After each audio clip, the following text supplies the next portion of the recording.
Oi. Hoje o assunto que eu quero tratar com vocês é um assunto um pouco polêmico na modernidade, ou sei lá que época que a gente está vivendo, mas nessa época de agora, que é o assunto dos mestres espirituais, né? Então, vamos entender primeiro o que é um mestre espiritual, né? E por que que a gente precisa dele e quando que a gente não precisa dele. E quais as besteiras que a gente pode fazer em relação a ter ou não ter um mestre espiritual. Então, assim, existem dois tipos de mestres espirituais. Tem um tipo de mestre espiritual que são como se fossem faróis, né? Então, esses mestres, eles ficam fixos num lugar e nós, com o nosso barquinho remando no mar, de vez em quando a gente olha lá pro mestre, nossa, é uma referência, né? Ele dá um norte, você sabe, ali é o norte, ou ali é o leste. Não que você vai na direção do farol. O farol não serve para você ir na direção do farol. O farol serve para te lembrar aonde você está, para te localizar aonde você está, né? Então, esses mestres espirituais são aquelas pessoas ou aqueles seres espirituais que de alguma forma eles para você carregam uma verdade, né? E eles é que esse aspecto de falar de verdade é bem complicado assim, né? Mas eu quero dizer assim, essas pessoas que são esses faróis de sinalização dentro dos mares, elas são pessoas que elas vão ser um pilar mesmo, né?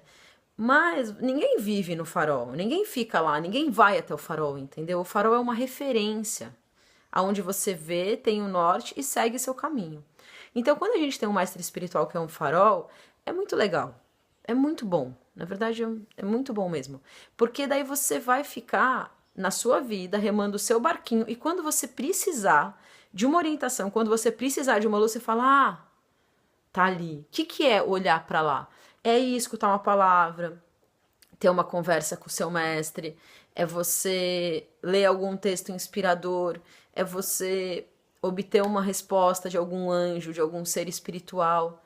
Entende? É uma coisa que quando você estiver precisando saber onde que é o norte, você vai saber onde é o norte, mas você está no seu barco, tocando a sua vida, remando por conta própria, tá? Então esse é um tipo de mestre, que são os mestres faróis. É muito importante a gente ter, dentro desse oceano gigantesco que é a vida, ter alguns faróis, alguns no plural, tá? Porque às vezes a gente tá num mar, tem esse farol. Às vezes a gente foi para outros mares, e o farol que a gente vinha antes, ele tá muito distante, né? É importante entender que você não precisa dar a responsabilidade para alguém saber absolutamente tudo, né? Isso não é humano. Mas dentro de um mar, existem alguns faróis que você pode tomar referência. Por exemplo, dentro do mar das emoções tem um farol. Se você vai para o mar da sabedoria, por exemplo, é outro farol. E não tem problema. E um farol não vai com ciúmes do outro farol. Isso não existe, né? Se a pessoa é realmente mais espiritual, isso não existe. Ele quer mesmo é que você seja orientado, que você reme bem o seu mar, o seu barco. Lembra que ninguém vive no farol, tá? O segundo tipo de mestre espiritual que tem são os mestres que dão treinamento, né? E daí você vai, e daí é o mestre que vai transformar uma semente numa planta, tá? Então você é a semente, você vai, passa um tempo com o seu mestre. Pode ser junto do seu mestre, na casa do seu mestre, pode ser morando perto do seu mestre, pode ser vendo o seu mestre uma vez por semana, pode ser vendo o seu mestre uma vez por mês, tá? Pode ser vendo o seu mestre a cada 3 meses, não importa a frequência, mas existe uma frequência, tá? Que você vai encontrar o seu mestre. E daí o seu mestre vai pegar a sua semente e vai te colocar num solo fértil, vai te regar, vai fazer você brotar, vai fazer você virar uma pequena planta, tá bom? É muito importante, depois que você virar uma pequena planta, que você vá se enraizar num terreno que seja seu, tá? A não ser que você constitua família com seu mestre, ou que você constitua um trabalho com seu mestre, não faz o menor sentido você ficar na cola do seu mestre a sua vida inteira. Entenda isso. Você tem que ir ser uma planta maravilhosa que seu mestre te ajudou a se tornar e se enraizar num solo onde você possa, com seus frutos, alimentar outras pessoas. Depois que você já é uma plantinha, você precisa se enraizar em outro lugar. E é nesse momento que a gente não precisa mais do mestre. Entende? É nesse momento, depois que terminou seu treinamento, que você tem que seguir sua vida. Você não vai ficar pesando na do mestre, entendeu? Ou ficar lá servindo o mestre a tua vida inteira pra quê? Não faz o menor sentido. Como eu falei, a não ser que você trabalhe, que role alguma coisa, sei lá, que você tem uma família com seu mestre, daí, né, tudo bem. São outros fatores da vida, né? Mas é importante você ter a sua própria referência. Daí você é esse barco, entendeu? Que você, tá lá o farol, beleza, vou seguir. Por que é importante a gente não ter mestres na vida? Porque senão a gente não cresce, né? É importante chegar um momento que você fale, não, beleza, não quero um mestre agora. Eu quero tocar as coisas por mim mesmo, né? Quando eu me afogar, eu vou atrás de um farol, né? É importante mesmo.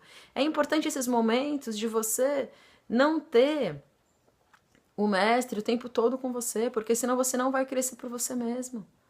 Sabe, é que nem quando você tem uma mãe o tempo inteiro com você, você nunca vai aprender a fazer o seu pão, fazer o seu leite, entendeu? Ou sei lá o que você come, mas nunca vai aprender, porque tá ali o tempo inteiro cuidando de você.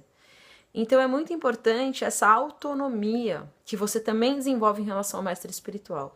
O mestre espiritual, ele pode ser muito bom, mas ele também pode ser muito ruim para você, se você não desenvolve uma autonomia, uma liberdade em relação a ele. O mestre, ele sempre vai apontar coisas, né? E você precisa lapidar aquilo dentro de você. Quem faz o trabalho é você, não é o seu mestre que vai fazer o seu trabalho. Quem vai fazer o seu trabalho espiritual é você mesma. Ou você mesmo. E é nesse momento que você não precisa mais do mestre.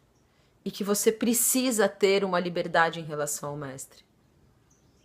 Certo? Espero ter esclarecido bem esse ponto da importância e da não importância do mestre espiritual. Quando a gente precisa de um e quando a gente não precisa de um, quando a gente precisa enfrentar as coisas sozinhas. Então, espero que vocês consigam florescer bem, serem boas plantinhas, depois que já viraram sementes, já viraram plantas. A plantinha no barquinho e ó, mar adentro. Bom dia, obrigada por vocês terem me escutado.